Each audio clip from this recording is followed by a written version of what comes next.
Well, hello, everybody. Thank you for tuning in to today's edition of the Jake Lloyd Show. Thank you all for being here. I'm looking forward to today's show.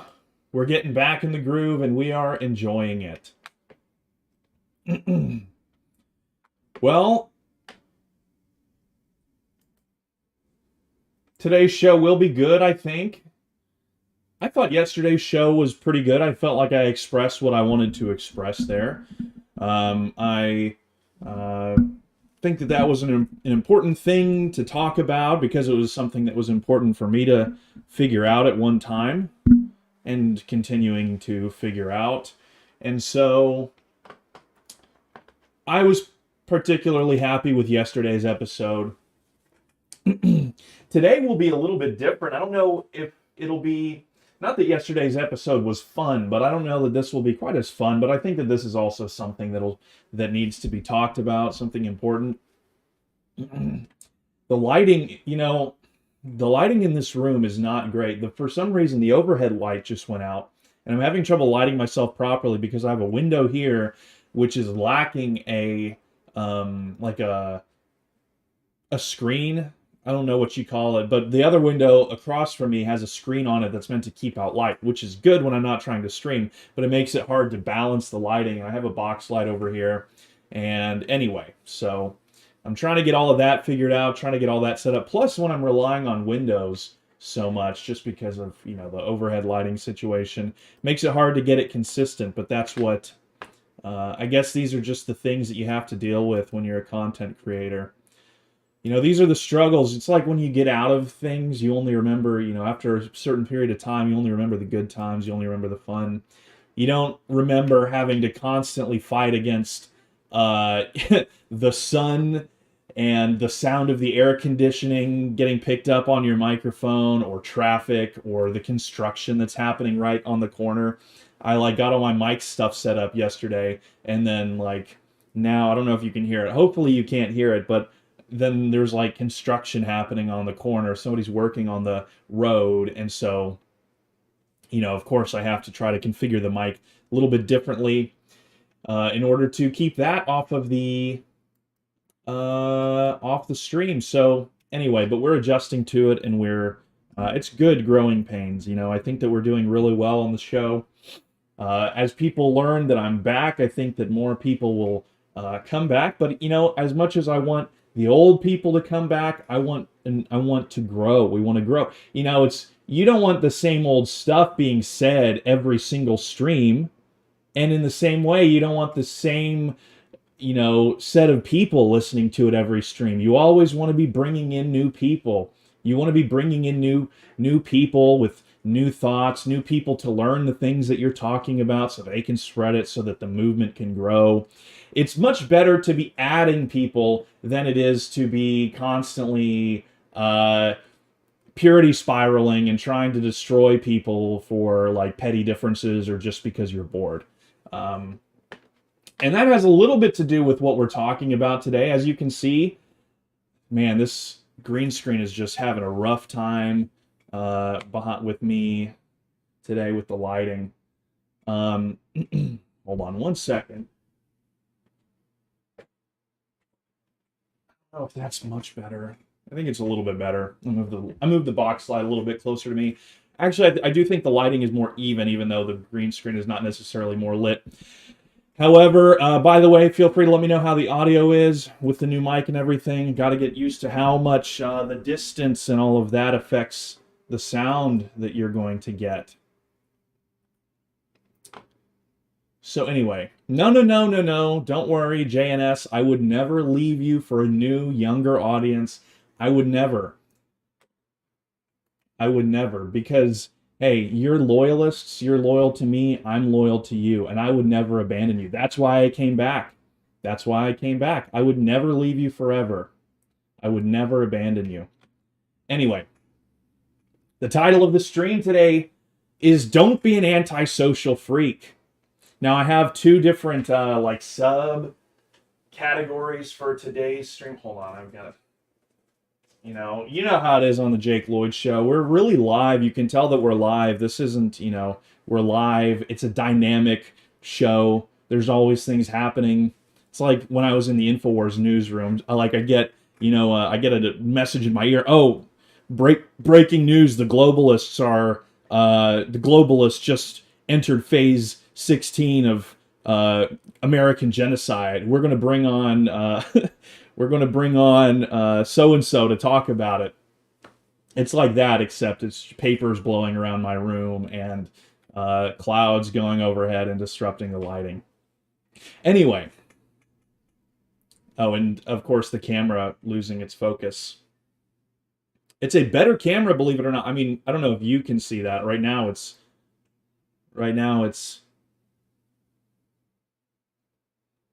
I don't even know. How do they do that? How do those YouTubers, how do the vloggers do that? Get it to focus. There we go. Okay, I guess that's just what you do. You don't have to bring it back to your face. I just look silly there. Anyway. In order to have any kind of successful political movement or any kind of successful anything, you need to not be an antisocial freak. You can't be weird. You can't hate normal people. And that's the first point that I'm going to discuss, which will probably take up the bulk of our discussion today. But, and this was going to be the title, but I didn't think that it was as good of a title, which is like, you need to stop hating the world. There's a tendency in the right wing, like primarily the online dissident right, throughout its various stages, evolutions, iterations, what have you. There's a tendency in the right wing to like hate the world, to hate everybody that is not in your group, and then even to sometimes hate people within your group. Generally, the reason that you would hate somebody is because they don't perfectly align with your beliefs, with your like chosen pet ideology, or whichever philosopher or old author you like to read. They don't perfectly align with you, and so you hate them and you push them out. Or maybe you just don't really like them that much. You don't think that they're very cool. You don't like their audience, and so you purity spiral and you like virtually kill them, like you try to kill their career. Or you find a group that you hate. There's a group in society to which you assign all of the negative aspects of our culture. You assign blame onto them for all of the aspects to our culture. And I'm not talking about, any one particular group. I mean that there are always different groups within these circles that are scapegoated.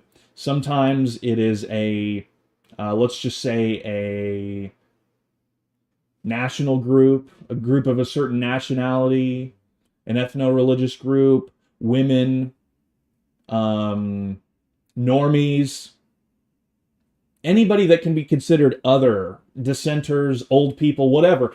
And that's not to say that we shouldn't be aware of the issues with various different groups. Each issue, even white men, has contributed to the decline of our nation in unique ways, and it's important that we understand the unique ways and the particular ways that each group has contributed to the decline of our culture, the decline of our society, the degeneration of what we see around us. We have to understand that, but it can't lead us to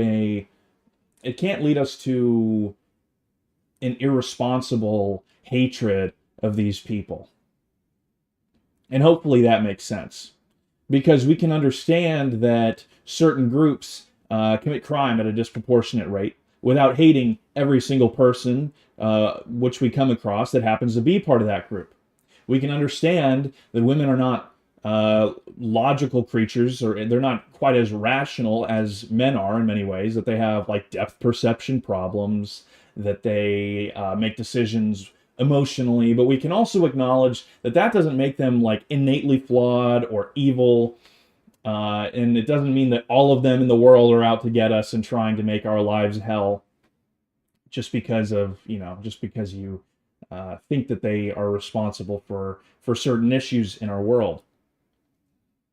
And the problem with this is that when you view everyone as an enemy, when you hate everyone outside of your little group, when you make everyone else in the world your enemy, then everybody else in the world starts to see you as an enemy.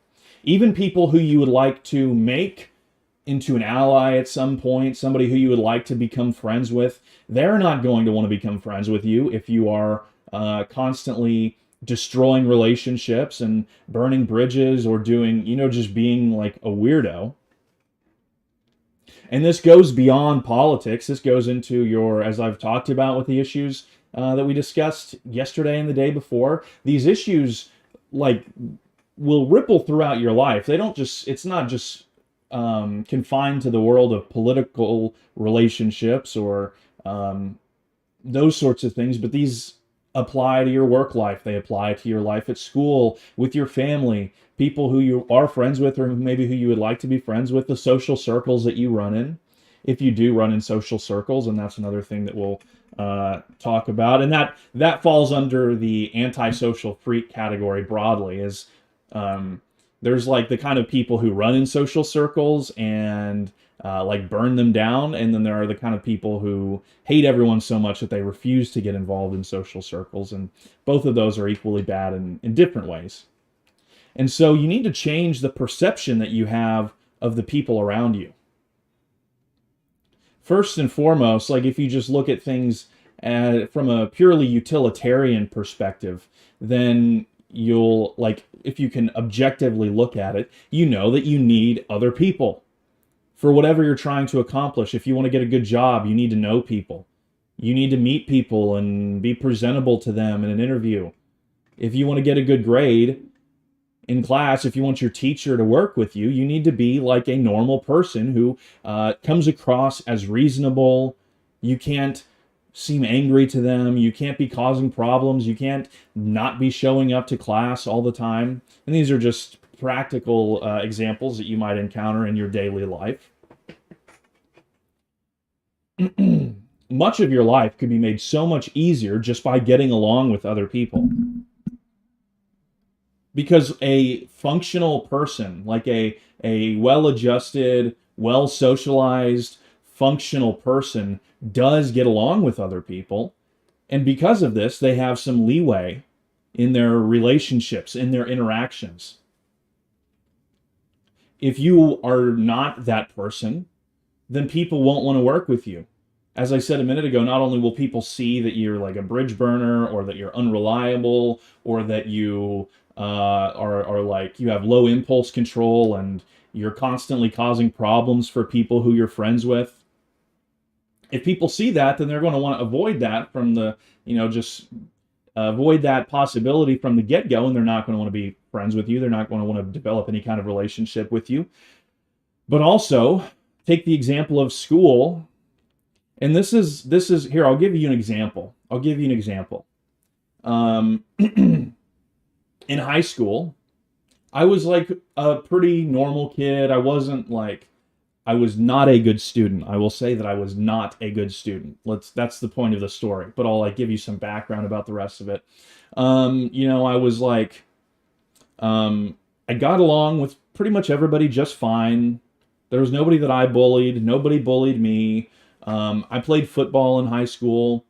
So it was just like a very normal life. I wasn't like, I wasn't trying to stand out in school in any particular way. As like I said, I was a bad student, so I wasn't really passionate about doing anything school related well, meaning I didn't want to be in student council. I didn't want to like get recognized for having good grades because I didn't care. I didn't want to, like, I liked playing football, but I wasn't trying to go to college on a football scholarship. I didn't even want to play football in college. And so I wasn't out there like trying to do anything. I was just, doing my role, playing my part and getting along. And then, like I say that that applies to football. In the high school portion, this doesn't apply well, because I was like I skipped class a lot and all that kind of stuff. However, I was like a very normal person. I was very well presenting. I was friendly. I am like relatable. I think that I'm naturally relatable. People say that I have like a trustworthy face. That I'm not a weirdo. People are very confident that, okay, baseline assessment of this guy who I'm meeting right now, not a weirdo. And because of that, I was able to develop relationships with my teachers and with my counselors. I was in my counselor's office all the time. And despite the fact that I was skipping class all of the time, which is bad, don't do that. I shouldn't have been doing that. Made my parents very upset. And that's like the extent of like the bad stuff that I did in my school years, was like skipping class all the time. We had like an A-B schedule, and I had like, it wasn't just like, man, I don't want to go to class today. It was like, I never ever want to go to this class. And so on A days, I had the class that I would skip. On B days, I had the class period I would skip. Very bad. And so like come to the end of the semester, the final semester of my senior year, and I had done very poorly in a couple classes. It's funny because in the other classes I did really well. I had like all A's, but in the classes I didn't like, that I chose not to go to, I was like not doing very well, obviously, because I was not there. But my teachers had given me opportunities to make up the assessments that were way too late for them to actually allow me to make up. They gave me extra credit opportunities that were much easier because they knew that I wasn't like a problem causer. I wasn't like disrespecting them. There are other people who did the same thing, but they were very disrespectful, and so they just failed and had to like repeat their senior year of high school. And then plus I had developed relationships with my counselors, and so they gave me away, even though I owed like, I'm exaggerating, but even though I owed like 50 hours worth of like makeup time,